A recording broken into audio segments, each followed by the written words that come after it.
I uploaded a gameplay video earlier and I got a great question from one of my subscribers. He wrote, "You're always showing something modern from the SD card solution, WHD load, just clicking on the joystick and the game loads.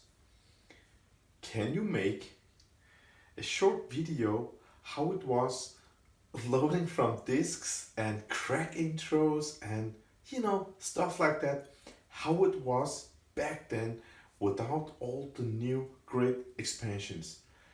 I must say, what a great question request. I don't know what it's called, but this one really made me happy. um, I just read it, and I just want to show just a short one here. Back in the days, we had um,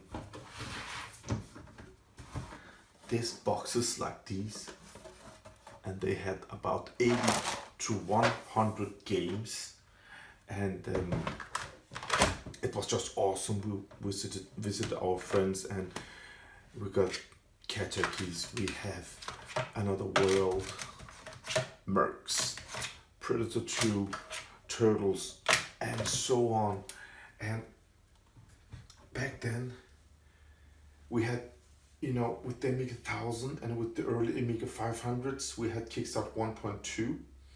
I wasn't in the Amiga game back then. So later, Amiga 500s came with Kickstart 1.3. And the most games were written to that Kickstart. Now, I started with Amiga 600. That one had Kickstart 2.0 and then Kickstart 3.0 and 3.1, and now there are some newer versions, guys. But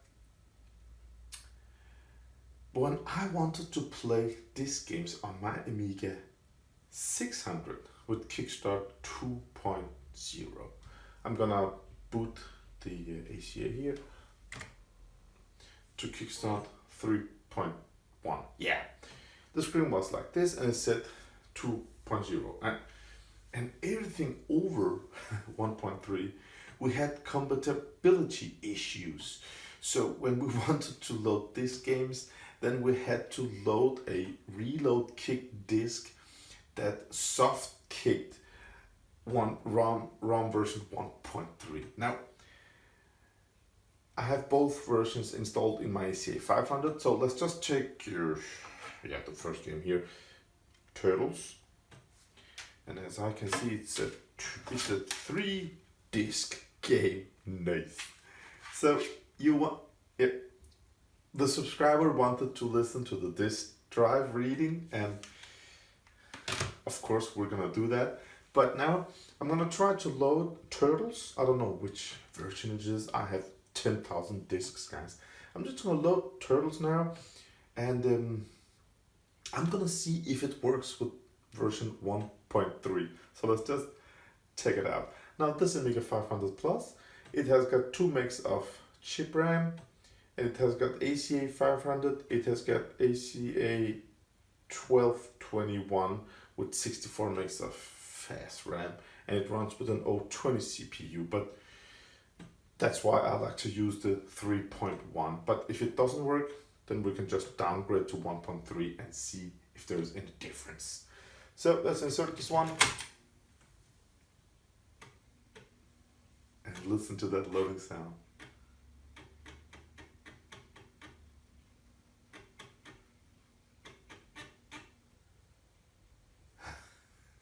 Oh! To my Danish subscribers, hejsa, grunden til, at jeg ikke har sendt noget ud hele ugen, er fordi der ikke er kommet en skid før her i weekenden, hvor dette spil plus Powerboat Simulator kom. Der er utroligt stille lige for tiden. Man skulle tro, at softwarefirmaerne holdt ferie lukket. Midnight Maniac og Mayday of Paradox. Tryk på venstre knap. So this dude, this scenario, again with the disc games, guys, there were so many, not many, but here in Denmark, you could actually pay some cracker or some dealer of these games, and he could send discs out every week or every second week. I think every week we got discs with a list with new games and old games, and then we could order discs. I remember there was this guy. I was too young, but my uncle that introduced me to all this, he paid 200 Danish crowns every month, and with that he got a disc every week, and he could get about 10 Amiga discs, not 10 Amiga games, but 10 Amiga discs every month or something like that, and then pay 20 Danish crowns or like that for extra games. I'm not sure, guys. If we just take one of my boxes over here, then as you can see, we have got Lotus Trilogy, and it cost 339 Danish crowns for one game, and those cracked games cost 20 Danish crowns back then. So this guy says, the reason I haven't sent out discs is because I haven't received no shit.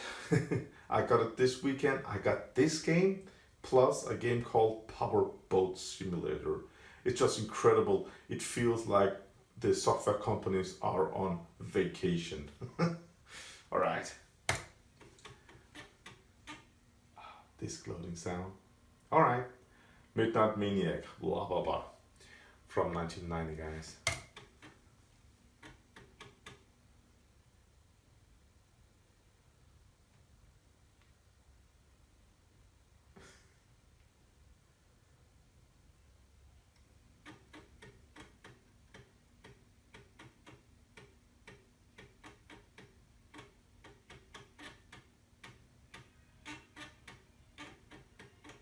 Yeah. And we waited. That's the loading sound. Some drives did load much with higher decibel.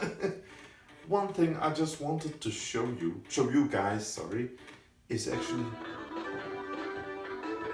yeah, that's the game, guys. Okay, I just want to show you something. I actually want to show you a real crack intro.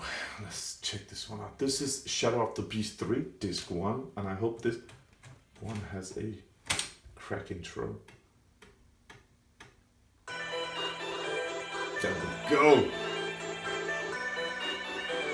They were just amazing. These crack intros, I mean,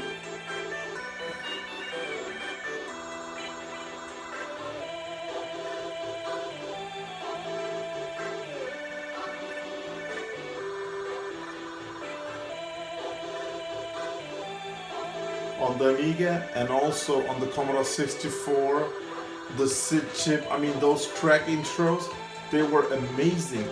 The Polo chip, I love the music on these Amigas, and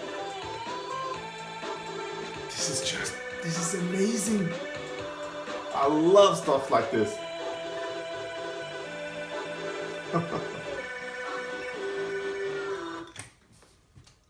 The only thing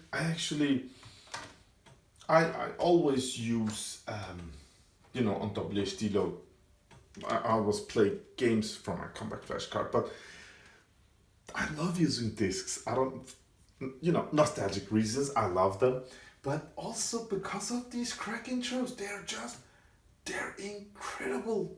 I enjoy them so much. Let's just check Twentris. I hope there's some music.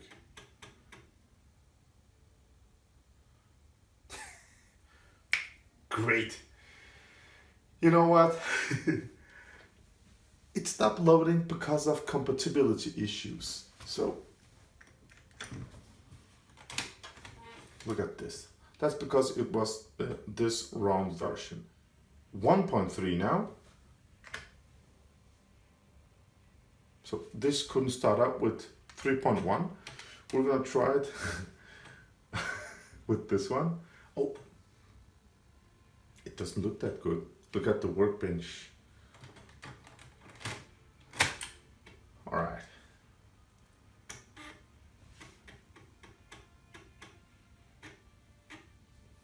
Can you see it?